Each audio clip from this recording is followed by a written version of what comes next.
Here in Eastern Idaho, there are many volunteer opportunities.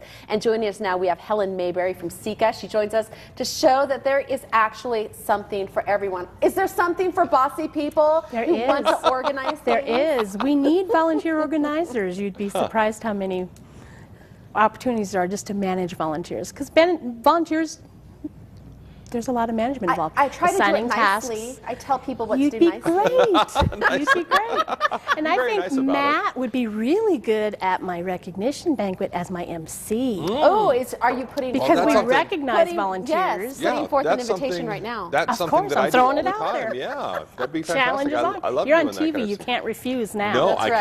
can't. I wouldn't. I wouldn't. Now, you have a program called RSVP. Tell us a little bit about that. RSVP stands for Retired Senior Volunteer Program, and it's a nationwide program. It's funded by some federal dollars through the Corporation for National and Community Service, part of the Senior Corps programs. Okay. RSVP here is housed at SEICAA. I'm the manager of it, and it's for people that are 55 and older. We're responsible for recruiting them and finding volunteer opportunities for them, and also working with nonprofits to find out what type of opportunities they might have, and to help learn how to manage volunteers. And because volunteers have kind of a little different, they don't need to tell them report. what to do. Exactly. Right. They can leave. I don't like this one, I'm out of here. So there's a little different knack to volunteer managing them, which is where you get to. Where you come in. I can say it really nicely. No, I mean, I'm joking about that, but really there are things, it doesn't matter what your talents are. I bet you can find something for everybody. Yes. What are some of the kinds of volunteer opportunities that are out there are some, the basics are working, I mean, it depends on what you want to work with. There's food pantries, always need help. The police department, we have many people stationed at the police department, and they really help with a lot of those non-essential duties that the police can go out and work in the So force. it kind of frees them up to do. It does. Hospital, the Idaho Veterans Home always needs volunteers. SEICAA's always looking for volunteers to help at the food bank.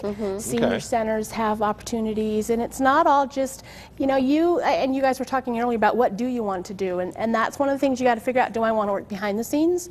Do I want to actually work one-on-one with people? Do I want to help people? Do I want to help pets?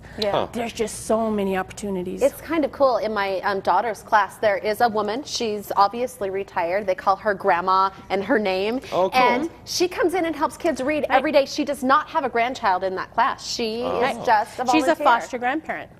She's part of the program that is my sister program, essentially. So yeah, that's a great opportunity.